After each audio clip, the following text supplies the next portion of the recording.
Hi, and thanks for tuning in. Check this out. This is the new BMW F900Gs. We first got a look at this bike about a month ago on a ride with BMW's new Superbike racer, J.D. Beach, who did some pretty amazing things on it. Now that we have one of our own, we kind of get it. This bike is a big leap forward over the F850GS. If you're not familiar with BMW's middleweight adventure line, it can be a little confusing. In 2019, the F850 was a complete redesign over the older 800. It was the most dirt-oriented middleweight twin of the day. It had a new 798cc parallel twin motor that was manufactured in one of BMW's Asian facilities. It was lighter and had better suspension than the previous 800, which had been around since 2012 or so. At that time, it got a little confusing because a bike called the F750 was introduced as well.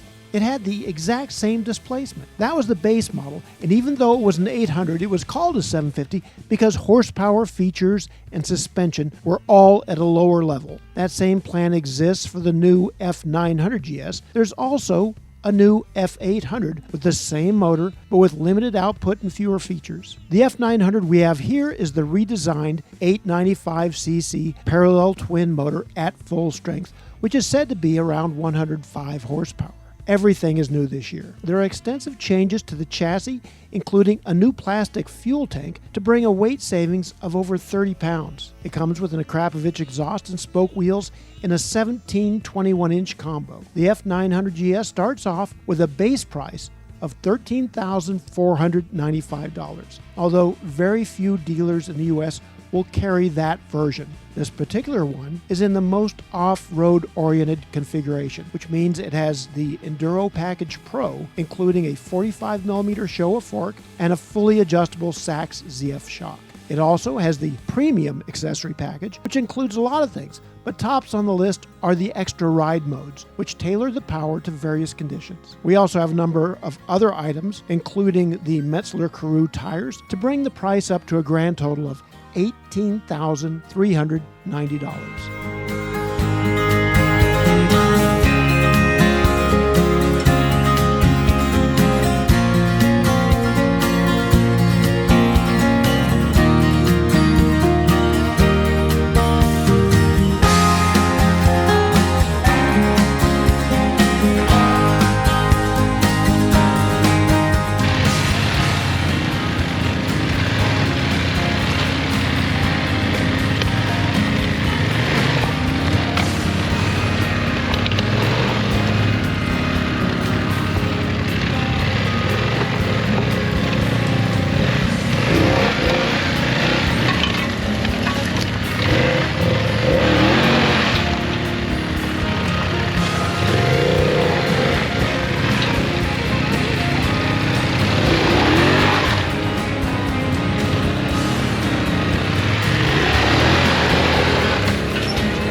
BMW has come a long ways in its off-road capability. They had to. Even though these guys have been in the adventure bike game longer than anyone, they've recently spawned some pretty intense competition from other manufacturers who take off-road performance very seriously. Up front, we have to say that the standard unmodified power delivery is wonderfully smooth.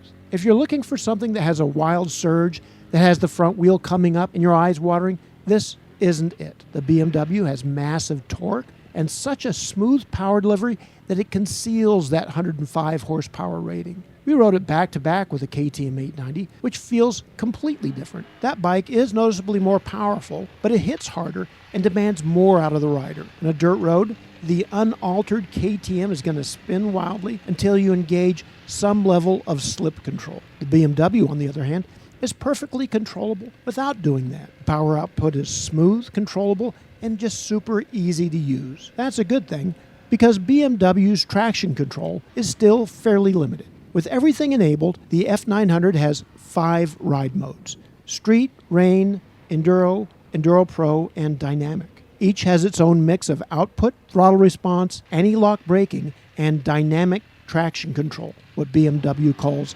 DTC. You can also get into submenus to cook up your own recipe. The default setting for Enduro Pro has disabled rear brake anti-lock, slightly reduced throttle response, and a moderate amount of traction control. As it turns out, that reduction in engine output, mixed with the bike's naturally smooth power delivery, is perfect for the dirt without any traction control at all. Even its most minimal setting, DTC comes across as an engine miss. In deep sand, it can actually bring you to a halt. For a quick elimination of DCT, BMW has supplied a dedicated button on the handlebar you can use on the fly. One aspect of the BMW that is excellent for off-road is the suspension. Again, our test bike had the Enduro suspension package, which is a $1,495 option. Get it. The Showa fork and Sax shock provide a cushy ride and still have plenty of travel left over for ditches and ruts. It's still set up a little too soft for hitting real whoops, but that's okay. The shock has a hand crank for increasing preload and plenty of range in the damping clickers. In overall handling, the bike is surprising.